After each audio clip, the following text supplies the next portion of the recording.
The heavy wooden doors of the Cook County Circuit Court didn't just close. They sealed a tomb. Inside, the air was stale smelling of floor wax and anxious sweat. But the loudest sound in the room wasn't the judge's gavel or the aggressive objections of a high-priced attorney. It was the sickening thud of a body hitting the mahogany floorboards.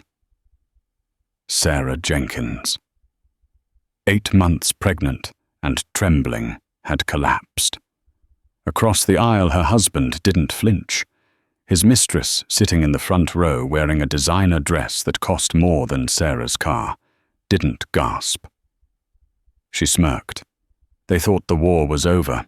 They thought the money, the house, and the future were secured. But they forgot that in a courtroom, the deadliest weapon isn't a lawyer. It's a simple piece of paper with a DNA sequence on it. And Judge Harrison was about to read it. The downfall of Sarah Jenkins's life didn't happen all at once. It happened in jagged, agonizing shards. It began on a Tuesday in November, the kind of Chicago morning where the wind whips off the lake and cuts right through your coat. Sarah was sitting in the breakfast nook of their Victorian home in Lake Forest. The house was a sprawling estate, the type that appeared in architectural magazines, which was fitting since her husband Robert Jenkins was the city's most sought-after architect. Sarah rested a hand on her swollen stomach. 32 weeks. It had been a difficult journey to get here. 3 years of negative tests, hormonal treatments, and silent tears in the guest bathroom. But finally, they were here. A baby boy. "Rob, do you have the meeting with the contractors today?" Sarah asked, pouring coffee. Robert entered the kitchen, adjusting his silk tie. He was handsome, in a sharp, predatory way, jawline carved from granite eyes that used to look at Sarah with warmth, but had recently turned into cold blue glass. "Yes," Robert said, not looking at her. "I'll be late. Don't wait up. You've been late every night for a month, Rob. Dr. Evans said I need help around the house. My blood pressure is creeping up." Robert stopped. He looked at her, his expression unreadable. "And I'm building an empire to pay for that house and that doctor, Sarah. Stop nagging. It's unattractive." He grabbed his keys and left without a kiss. The silence he left behind was heavy. Sarah sighed, reaching for his iPad to check the family calendar. She needed to know when he was free for the Lamaze class. The iPad, usually locked, was sitting open on the counter. He had forgotten it in his rush. She went to the calendar app, but a banner notification dropped down from the top of the screen. It was a text message. Sender Jessica Work message. "I left my earrings on your nightstand at the hotel. Bring them to the office also. I miss you already. Last night was explosive." Sarah felt the blood drain from her face. Her hands shook so violently, she almost dropped the tablet. Jessica Work. Jessica Reynolds, the 24-year-old junior interior designer Robert had hired 6 months ago. The one who smiled too much at the company Christmas party. Sarah's thumb hovered over the message. She shouldn't look. She should pretend she didn't see it. But she clicked. The thread was a catalogue of betrayal. It wasn't just a fling. It was a full-blown parallel life. "She's so huge, Rob. It's gross. I can't believe you have to touch her. I don't touch her, Jess. I haven't in months. I'm just waiting until the brat is born to serve the papers. I need the optics to look good for the custody battle. Make sure you transfer the assets to the Cayman account before you file." Sarah gagged. She rushed to the sink and dry-heaved. He wasn't just cheating. He was planning to dismantle her. He was liquidating their savings, hiding money, and planning to take the baby she had fought so hard to conceive. She didn't confront him that night. She did something harder. She printed the screenshots. She went to the bank and pulled the statements. She saw the withdrawals, $10,000 here, $5,000 there, labeled as consulting fees paid to J. Reynolds Design. When Robert came home 3 days later, Sarah was sitting in the living room. The lights were off. "Why are you sitting in the dark?" Robert asked, flipping the switch. Sarah threw the stack of papers onto the coffee table. "Explosive night, Robert." Robert froze. He looked at the papers, then at Sarah. Most men would panic. Most men would apologize. Robert Jenkins simply sighed as if he were disappointed in her for ruining his evening. "You went through my things," he said, his voice terrifyingly calm. "You're sleeping with your assistant. You're stealing our money." "It's my money, Sarah. I earned it. You just sat here and got fat." "I'm pregnant with your child," she screamed, rising to her feet, though the effort made her dizzy. Robert laughed. It was a dry, humorless sound. "About that. I've been thinking. I'm not sure I want to be tethered to you for the next 18 years. Jessica and we have a future, a real one." "Get out," Sarah whispered. "No," Robert said, stepping closer, looming over her. "This is my house. My name is on the deed. You're the one who's leaving." He pulled his phone out. "I anticipated this might happen today.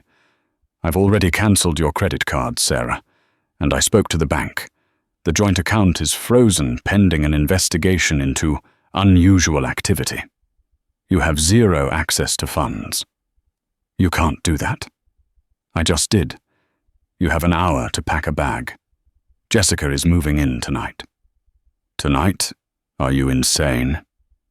"She needs a place to stay. Her lease is up, and frankly, she has better taste in decor than you do." That was the moment the crash happened.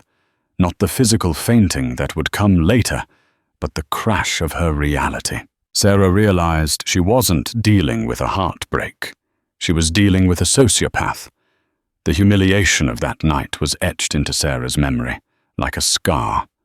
She packed 2 suitcases with trembling hands, while Robert stood in the doorway sipping a scotch, watching her to make sure she didn't steal anything of value.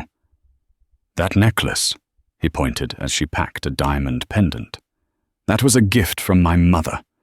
Leave it." "It was a birthday present, Rob.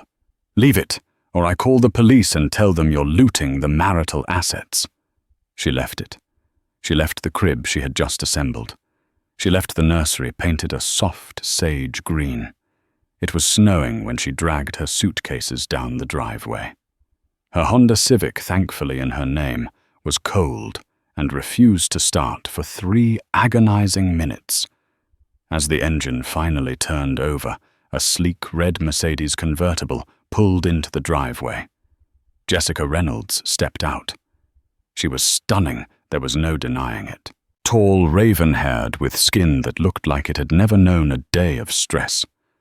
She wore a white cashmere coat that Sarah knew cost $4,000 because she had seen the charge on the credit card statement 2 weeks ago. Jessica spotted Sarah's car. She didn't look away. She walked right up to the driver's side window and tapped on the glass. Sarah rolled it down 2 inches. "What do you want?"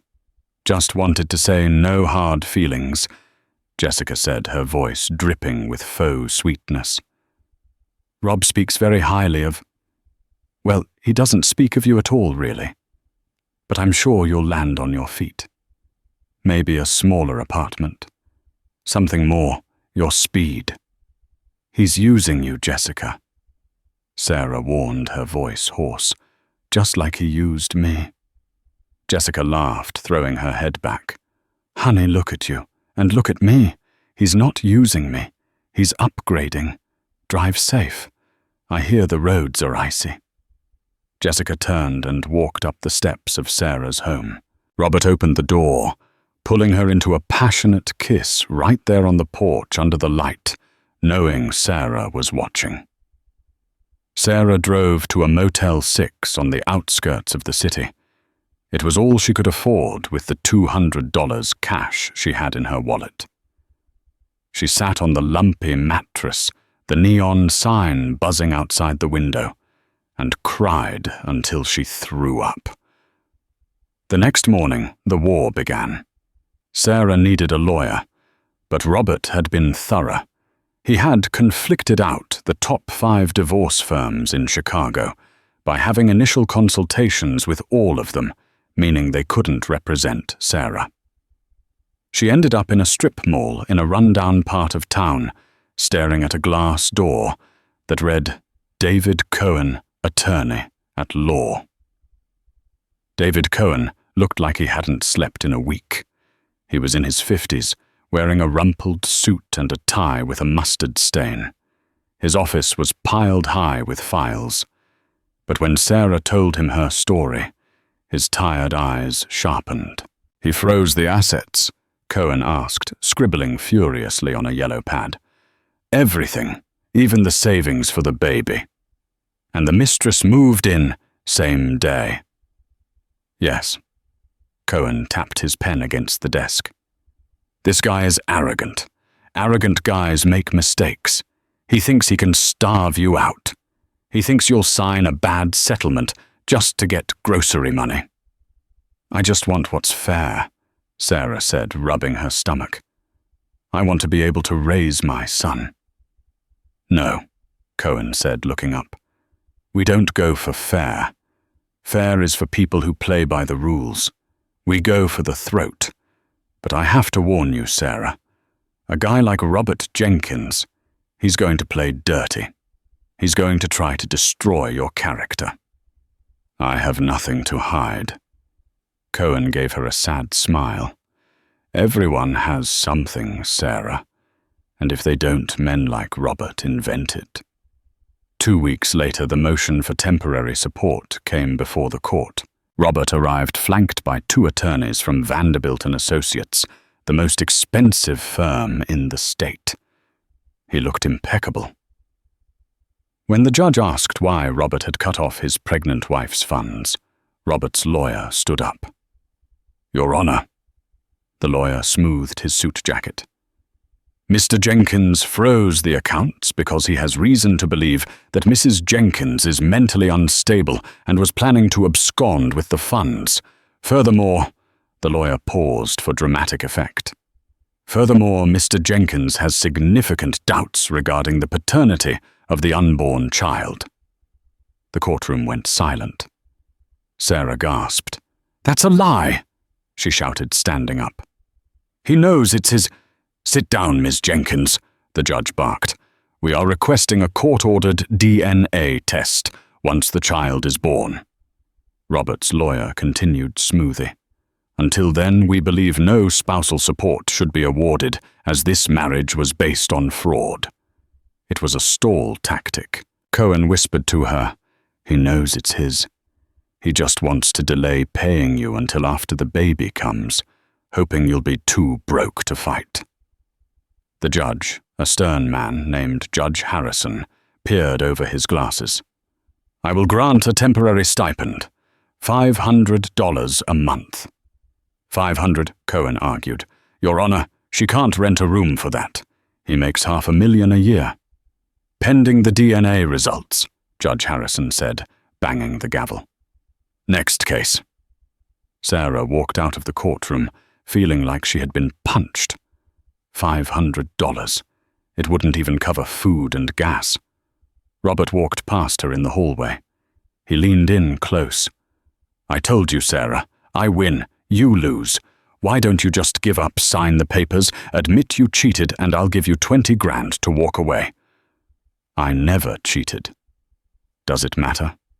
Robert smirked. I have the money. I have the lawyers.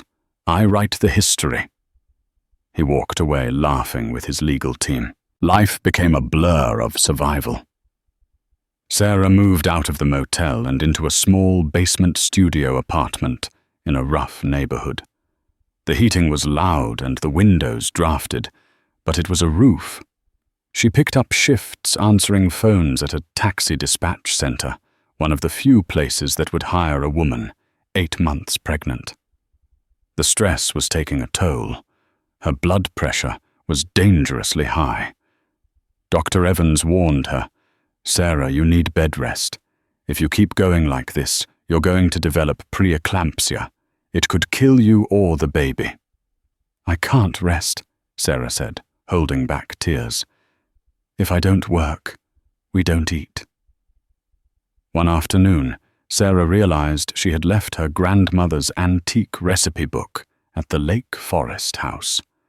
It was worthless monetarily, but it was the only thing she had left of her family. She knew Robert and Jessica would be at work.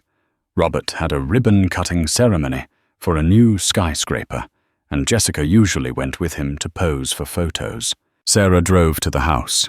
She still had her key. Robert, in his arrogance, hadn't changed the locks yet, probably assuming she wouldn't dare return. She parked down the street and walked up. The house looked different. There were new curtains. A new landscaping crew was working on the hedges. She slipped in through the side door. The kitchen had been remodeled. Her favorite yellow tiles were gone, replaced by cold grey slate. Jessica's mark was everywhere. Sarah found the book in the pantry shoved behind some protein powder. She clutched it to her chest and turned to leave. Suddenly she heard voices from the living room. "It's perfect, isn't it?" It was Jessica's voice. "It's adorable, Jess. You've done an amazing job." A friend's voice. Sarah froze. She crept down the hallway and peered into the living room. The room was filled with balloons, pink balloons. There were gifts piled high on the coffee table, the same table where Sarah had thrown the printed text messages. It was a baby shower. But Sarah wasn't invited. Jessica was standing in the center of the room, wearing a tight pink dress. She turned, and Sarah's breath caught in her throat. Jessica had a bump, a small, barely there bump, but undeniable. "I can't believe Rob is going to be a dad again so soon," one of the friends squealed. Jessica laughed, touching her stomach. "Well, let's just say, this is the real heir. Rob is so excited. He says the practice run with his ex was a disaster, but this is perfection. We're naming her Victoria." Sarah felt the room spin. Pregnant Jessica was pregnant. The timeline, if she was showing she was at least 3 or 4 months along. That meant they were conceiving while Sarah was struggling through her second trimester. Sarah stepped back, her foot landing on a creaky floorboard. The room went silent. Jessica turned. Her eyes widened, then narrowed into slits. "What are you doing here?" Jessica hissed. The guests turned to look. Sarah stood there, clutching the old recipe book, wearing her thrift store maternity coat, looking worn and exhausted. I just came for my book," Sarah stammered. Jessica marched over. "Get out! You're trespassers hussing." "You're pregnant," Sarah whispered. Jessica smirked, smoothing her dress over her small belly. "Yes, and unlike you, I carry it well. Rob is over the moon. He's actually planning to sign the house over to me next week, for Victoria's security." "He can't do that. This is marital property," Sarah said, her voice shaking. "He can do whatever he wants," Jessica spat. "He's Robert Jenkins. Now get out before I call the cops and tell them you attacked me. I'm sure a judge would love to hear how the jealous ex-wife tried to harm the new fiancé and her unborn child." Sarah fled. She ran to her car, heart pounding, vision blurring. She called Cohen immediately. "She's pregnant, David. She's having a baby, too." "This complicates things," Cohen said, his voice grave. "But it also explains why he's so desperate to cut you off. He needs the money for the new family. Sarah, listen to me. We have the final hearing next week. The big one. The trial for custody and settlement. "I can't face them," Sarah sobbed. "You have to. We're going to subpoena his medical records. We're going to subpoena everything. But Sarah..." "I found something weird in the financial discovery." "What?" "Robert has been paying a fertility clinic in Switzerland. A lot of money. Did you guys use a clinic in Zurich?" "No," Sarah said. "We used the City Fertility Center here in Chicago. Why Switzerland?" "I don't know yet," Cohen said. "But I'm going to find out. Get some rest. Next week is going to be a bloodbath." The morning of the trial was grey and oppressive, the kind of Chicago winter day that felt like the sky was pressing down on the city. Sarah Jenkins stood before the bathroom mirror in her basement apartment, trying to zip up a black maternity dress she had bought at a consignment shop. It was tight across the chest and frayed at the hem, but it was the only formal thing she had left. She looked tired. Dark circles bruised the skin under her eyes, and her face was puffy from water retention. She was 38 weeks pregnant. She shouldn't be going to war. She should be nesting. "You can do this," she whispered to her reflection. "For the baby." Her phone buzzed. It was David Cohen. "Meet me at the south entrance. I don't want you walking through the press alone." Robert called the paparazzi. Of course he did. Robert didn't just want to win. He wanted an audience. When Sarah arrived at the courthouse, the flashbulbs blinded her. Reporters shouted questions that felt like accusations. "Sarah, is it true the baby isn't his?" "Sarah, did you really embezzle money from his firm?" "Comment on the affair with the pool boy."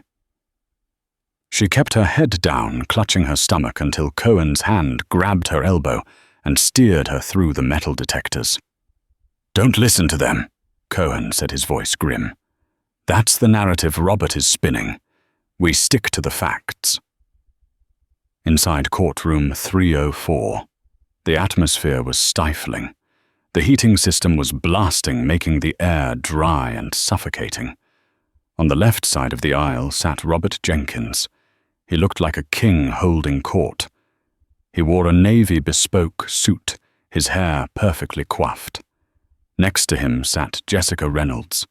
Jessica was glowing.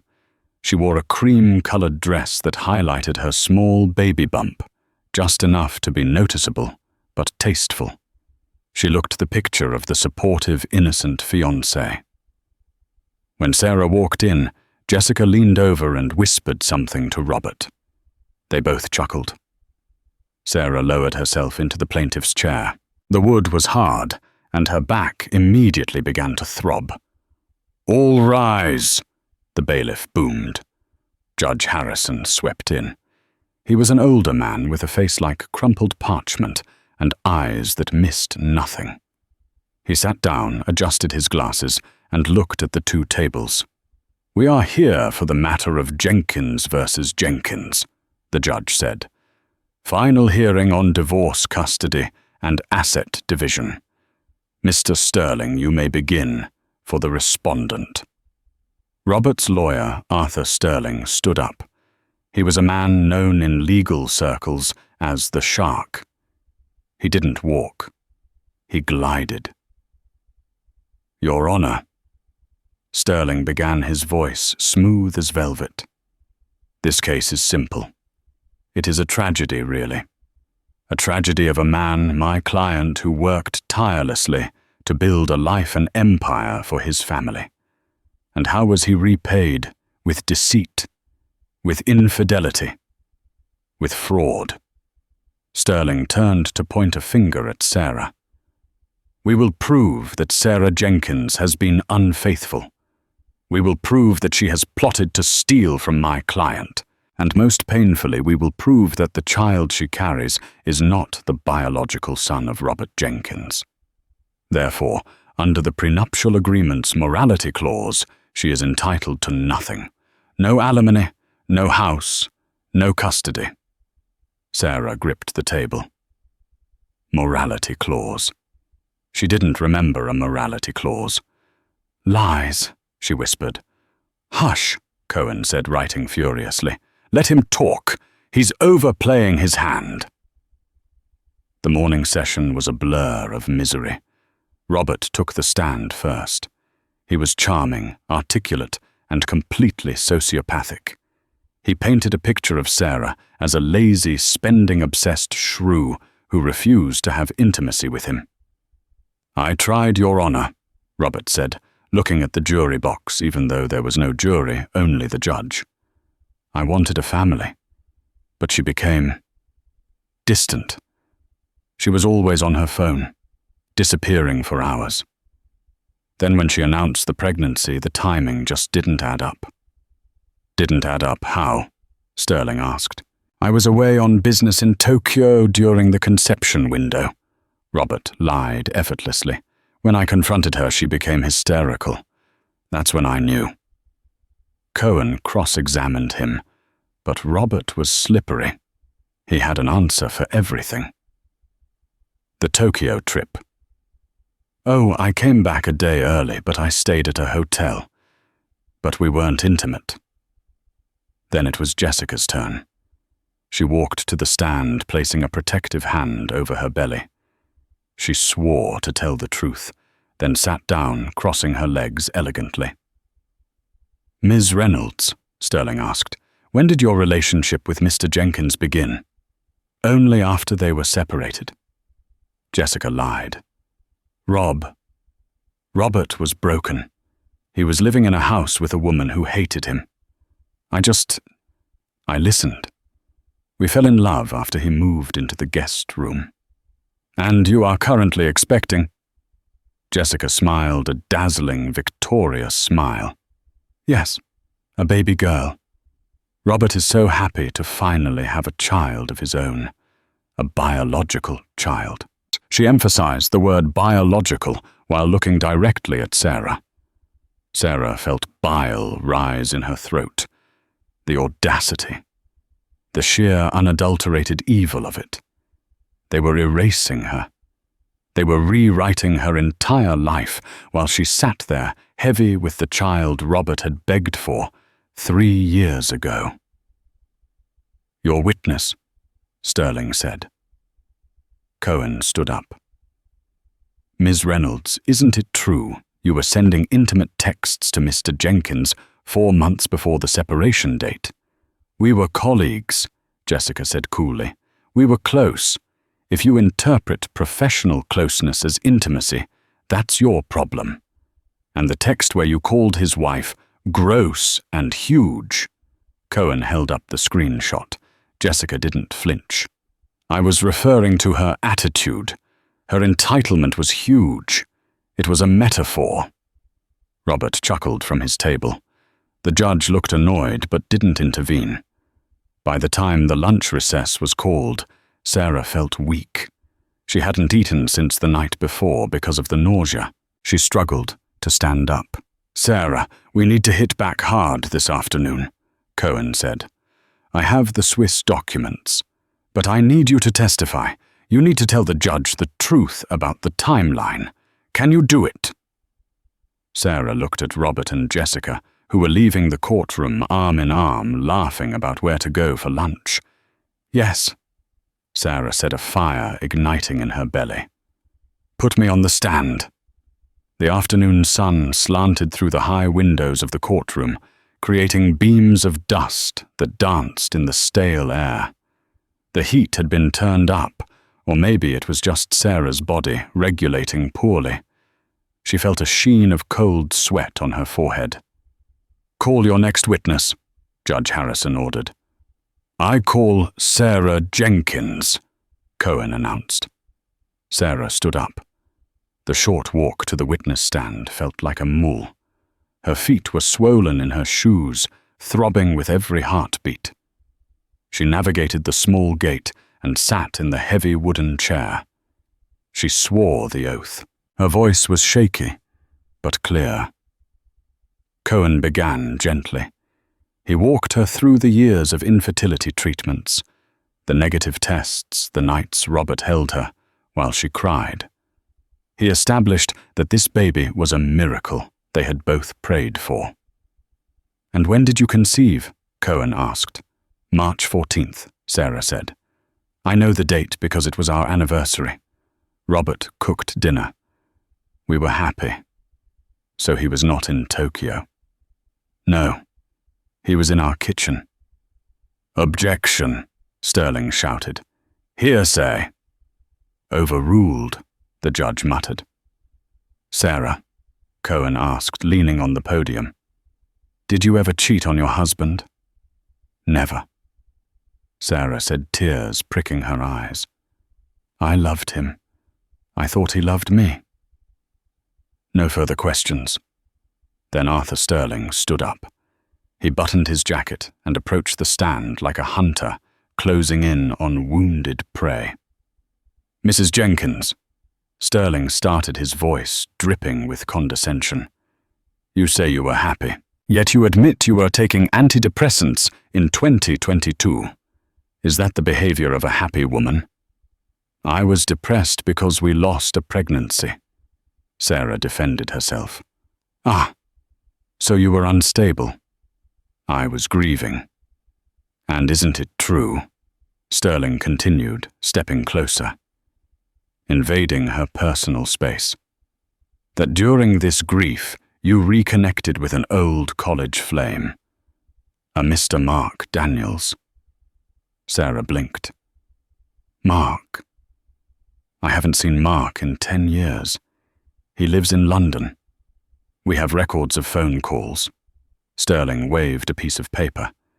It was a bluff, Sarah knew it, but it was disorienting.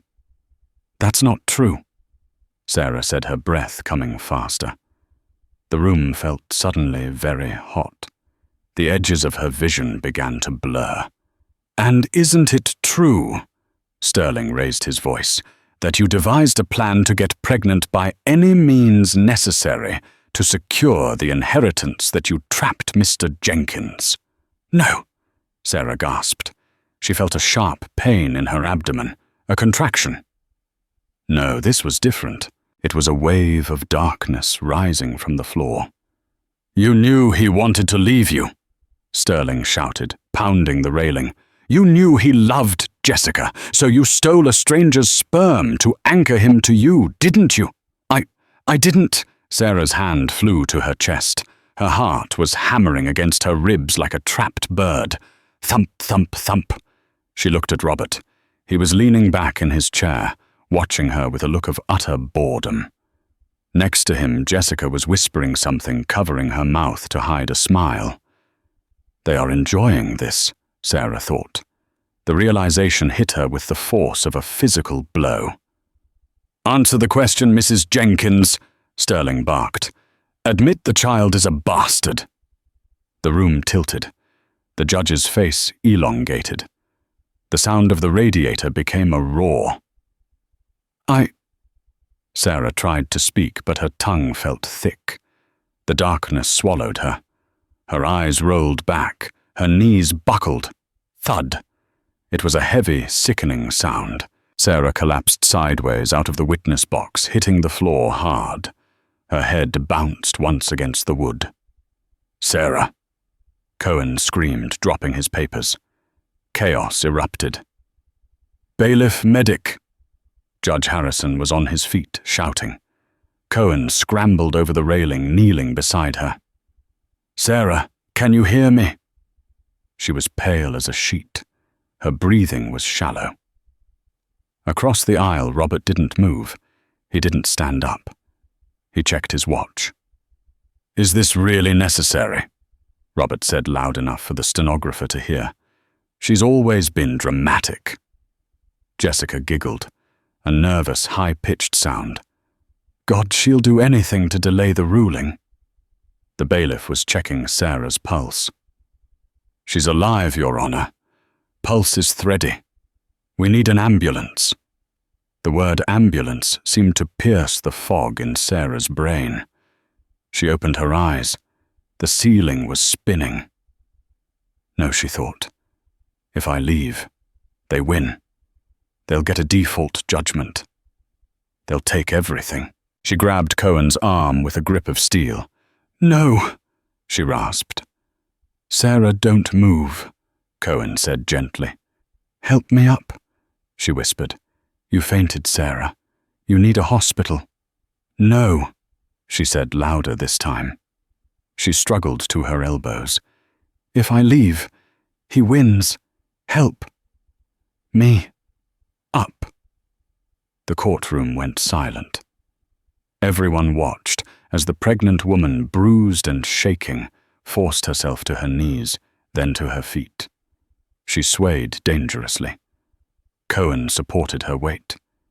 She looked at the judge. "I am fine, Your Honor. I want to finish."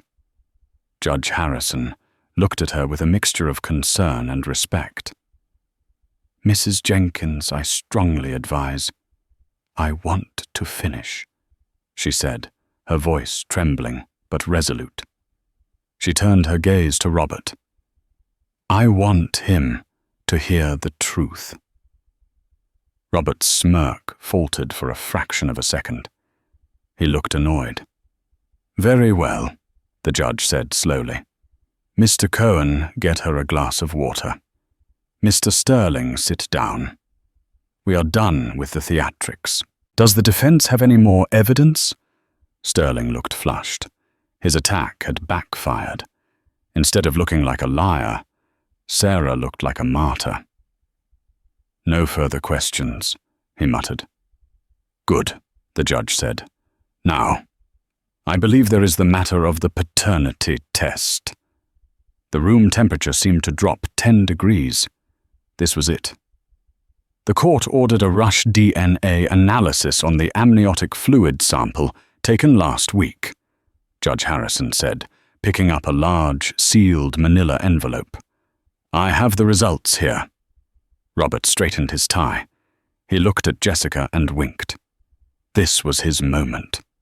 He was convinced, absolutely convinced, that the envelope contained his freedom. Jessica sat up straighter, smoothing her dress. She was smiling a predatory, anticipatory smile. She was ready to watch Sarah's final destruction. Judge Harrison held the envelope. The sound of the paper tearing was the loudest thing in the world. Robert leaned over to Sterling. "Watch her face," he whispered. "Ituhao, this is going to be good." Sarah clutched her stomach. She knew the truth, but seeing Robert's confidence made her doubt her own sanity. Could he have rigged the test? Could he have bribed the lab? The judge pulled out a single sheet of paper. He adjusted his glasses. He read it in silence. His expression remained stoic, unreadable. He looked up. He looked at Sarah. Then he looked at Robert. "Mr. Jenkins," the judge said calmly, "you have asserted under oath that there is zero possibility of you being the father of this child. You claimed you were in Tokyo. You claimed your wife was unfaithful." "That's correct, Your Honor," Robert said, his voice booming with confidence. "I'm merely stating facts." "I see," the judge said. "Then you will be surprised to learn that the DNA test confirms with a probability of 99.99% that you are the biological father of Sarah Jenkins's unborn son." The silence that followed was absolute. Sarah let out a sob, a sound of pure, unadulterated relief. She slumped against Cohen. But Robert didn't look defeated. He looked furious and confused. He stood up, knocking his chair back. "That's impossible." "Mr. Jenkins, sit down," the judge warned. "No, it's a lie. The test is wrong, or she bribed the lab." Robert shouted, his face turning red. "It is physically impossible. DNA doesn't lie." "Mr. Jenkins," the judge said, "it does when I had a vasectomy 3 years ago." Robert screamed. The courtroom gasped. Even Sterling, his lawyer, looked shocked. He clearly didn't know this. "A vasectomy?" the judge asked, eyebrows raised. "Yes." Robert was panting now, desperation taking over. "I had a secret vasectomy at the Klein Clinic in Zurich, Switzerland, 3 years ago. I have the records. I did it specifically because I knew I wanted to leave her, and I didn't want to get trapped. So you see, she had to have cheated. That baby cannot be mine." Robert looked around the room triumphantly. He had played his ace. He had revealed his dark secret to prove his wife's infidelity. "I have the documents right here." Robert reached into his briefcase and pulled out a file with German headers. "I paid $50,000 for the procedure and the anonymity. I am sterile." Jessica was nodding vigorously next to him. "He told me," she piped up. "He told me he was sterile. That's how we know she's a whore." Sarah stared at them. The logic didn't make sense. Cohen stood up slowly. He held a different stack of papers. A strange, cold smile played on his lips. "Mr. Jenkins," Cohen said, his voice cutting through the noise. "You just admitted under oath to having a vasectomy 3 years ago. Yes, to prove she's a liar. And you are absolutely certain you are sterile." 100%, Robert sneered. Cohen walked to the center of the room. He turned to the judge. "Your Honor, if I may, I also subpoenaed the records from the Klein Clinic in Zurich. It took some international legal wrangling, but Swiss banking secrecy doesn't apply to medical fraud investigations." "Fraud?" Robert frowned. "What are you talking about?" "Mr. Jenkins," Cohen said, facing Robert. "You didn't pay for a vasectomy." "I did. I have the receipt." "No." Cohen shook his head. "You paid a man named Dr. Kruger $50,000. Dr. Kruger was arrested 6 months ago by Swiss authorities. Do you know what for?" Robert went pale. He was running a scam. Cohen continued pacing the floor. "He took money from wealthy, unfaithful men who wanted to hide assets or fake medical procedures. He gave you a certificate, Mr. Jenkins, but he never performed the surgery. He put you under anesthesia, made a small incision to leave a scar, and woke you up. He never cut the vas deferens." That's ridiculous," Robert stammered. "Is it?" Cohen handed a document to the judge. "Here is the affidavit from the Swiss prosecutor. Patient list included. Robert Jenkins' procedure faked. You are not sterile, Mr. Jenkins. You never were. Which explains why the DNA test for Sarah's baby is a match. It is your son." Robert sank back into his chair. He looked like he had been slapped. The sterility trap he had set for Sarah had snapped shut on his own leg. But Cohen wasn't done. He turned slowly, pivoting on his heel to face the defense table again. But this time, he wasn't looking at Robert. He was looking at Jessica. Jessica was no longer smiling. Her face had gone chalk white. Her hands were clutching her baby bump so hard her knuckles were white. "Now," Cohen said, his voice dropping to a dangerous whisper, "this brings us to an interesting logical predicament." The judge leaned forward. "Go on, Mr. Cohen." "Mr. Jenkins," Cohen said, "you believed you were sterile. You were absolutely convinced of it, enough to scream it in open court." "Yes," Robert mumbled, head in his hands. "So?" Cohen pointed a finger at Jessica. "If you believed you were sterile, how exactly did you think Miss Reynolds got pregnant?" The question hung in the air like a guillotine blade. Robert's head snapped up. He looked at Cohen. Then he turned very slowly to look at Jessica. The realization dawned on his face. It was a slow, horrific transformation.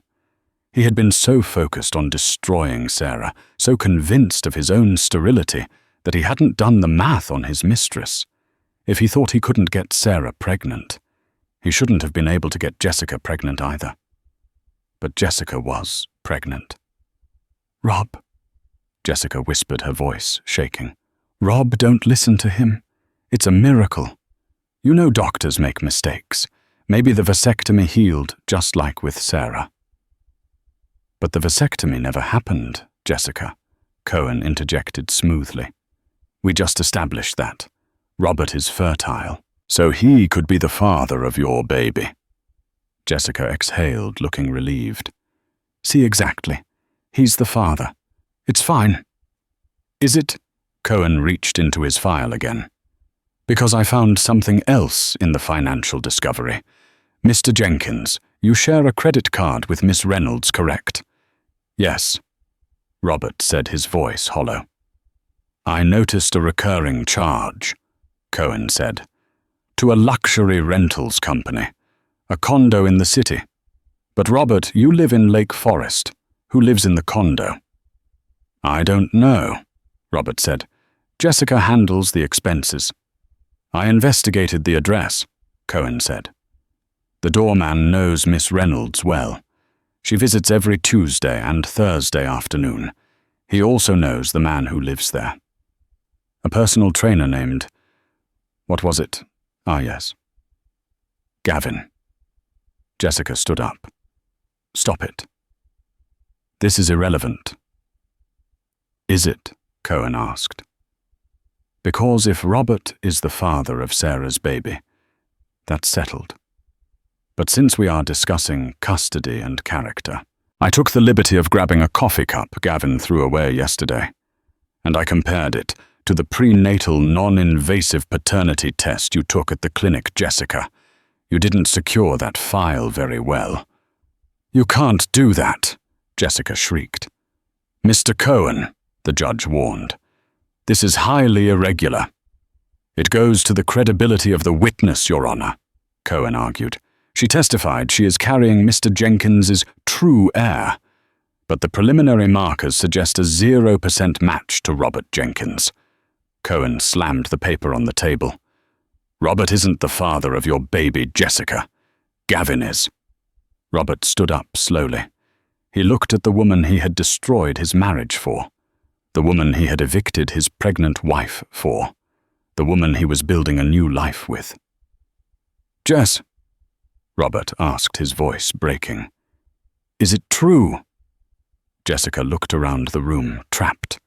Her veneer of sophistication crumbled, her face twisted into a snarl. "You were boring, Rob," she screamed. "You were always working, and you told me you were sterile.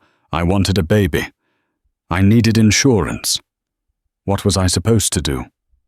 The silence in the courtroom was broken only by the scratching of the stenographer's machine. Sarah sat back in her chair, holding her stomach. The pain was still there, but the weight on her chest was gone. Robert Jenkins stood alone in the wreckage of his own making. He had paid for a fake vasectomy to frame his loyal wife, only to find out he was fertile for the child he rejected, and the miracle baby with his mistress was actually the result of her affair with a personal trainer. Judge Harrison took off his glasses and rubbed the bridge of his nose. "In 30 years on the bench," the judge said, his voice echoing in the quiet room, "I have never seen a mess quite like this." He picked up his gavel. "I have heard enough. I am ready to rule." The silence that followed Judge Harrison's statement was heavy, filled with the dust of shattered egos and broken lies. Robert Jenkins stood frozen, his mouth slightly ajar, looking between the weeping Sarah and the furious Jessica. The man who had walked into the courthouse feeling like a king was now stripped naked in the eyes of the law. Judge Harrison cleared his throat, the sound echoing like a thunderclap. He didn't look at the lawyers. He looked directly at Robert. "Mr. Jenkins," the judge began. his voice dropping to a register that vibrated with suppressed anger. In family court, we see bad marriages every day. We see people who fall out of love. We see anger. But rarely, very rarely, do we see calculated malice of this magnitude. Robert tried to stammer a defense. Your Honor, I was misled. The Swiss doctor. You attempted to defraud this court. The judge cut him off sharply. You engaged in an illegal scheme to fake a medical procedure for the sole purpose of denying paternity of your own child and disinheriting your wife. You froze the assets of a woman 8 months pregnant.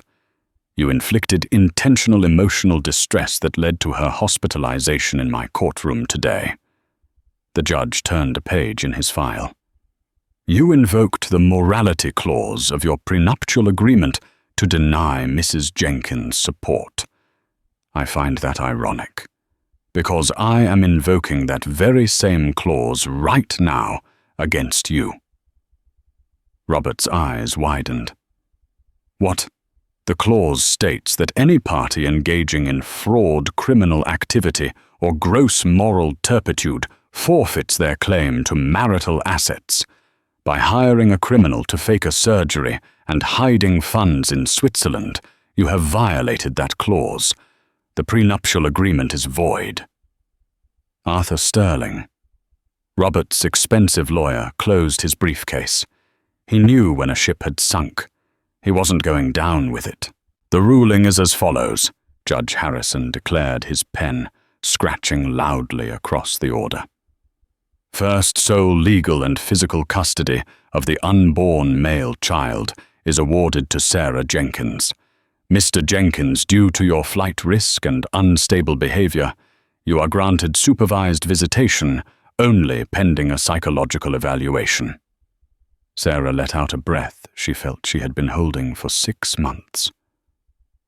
Second, the judge continued, the marital home in Lake Forest is awarded to Mrs. Jenkins effective immediately. Mr. Jenkins, you have 24 hours to vacate the premises. If you are found on the property after noon tomorrow, you will be arrested for trespassing. But, Robert started, that house is my masterpiece. It is now your penance, the judge snapped. Third, regarding finances. Since you attempted to hide assets, the court is awarding Mrs. Jenkins 100% of the recognized marital savings and 50% of your future earnings from the architectural firm for the next 15 years as punitive alimony. You're bankrupting me, Robert screamed, his composure finally shattering completely. You bankrupted yourself, sir, morally and financially. The judge then turned his cold gaze to Jessica. As for you, Ms. Reynolds, while this court does not have jurisdiction over your paternity issues, I am forwarding the transcript of this trial to the district attorney's office to investigate your involvement in the conspiracy to defraud Mrs. Jenkins. I suggest you find a lawyer, a better one than Mr. Jenkins. Court is adjourned. The gavel banged. It was the sweetest sound Sarah had ever heard.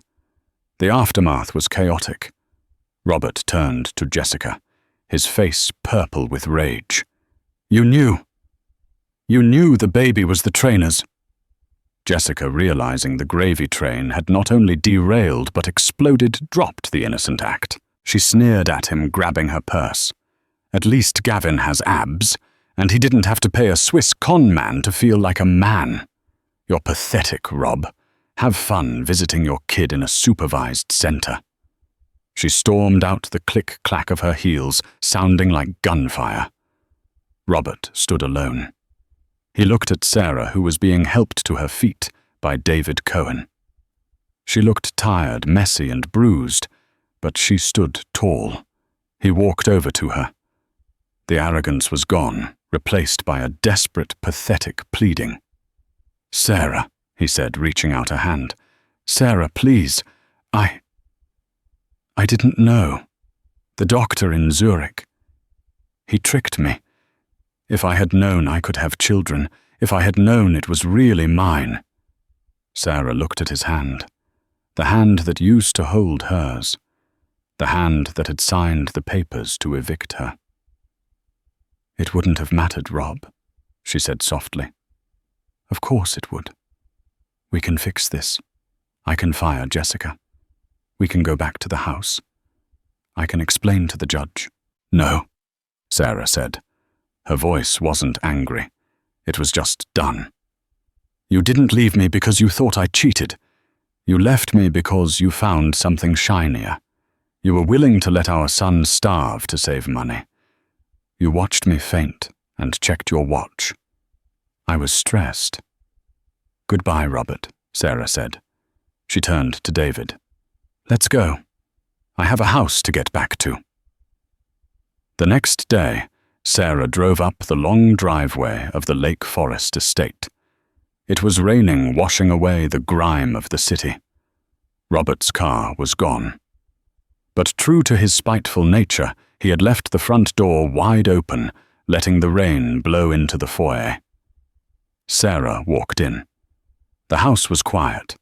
Jessica's modern touches the grey slate, the cold art felt alien, but the bones of the house were still the same. She walked into the living room. On the floor, discarded in a pile of trash, was her grandmother's recipe book. Robert must have thrown it there on his way out. She picked it up, dusting off the cover. She walked to the kitchen, placed it on the counter, and looked out the window at the garden. It was overgrown, but the roots were strong. 2 weeks later, on a crisp Tuesday morning, Sarah went into labor. There was no panicked drive with a husband screaming at traffic. There was just Sarah, her sister, who had flown in from Ohio, and a sense of profound purpose. At 4:12 p.m., Leo David Jenkins was born. He weighed 7 pounds 6 ounces. He had Sarah's nose and unfortunately Robert's chin. But when he opened his eyes, they were clear and kind. When the nurse handed him to her, Sarah felt the final piece of her heart snap back into place. She wasn't a victim anymore. She was a mother. She was a survivor. 6 months later. The Lake Forest house had changed. The cold grey tiles were covered with soft, colourful rugs. The living room was no longer a showroom.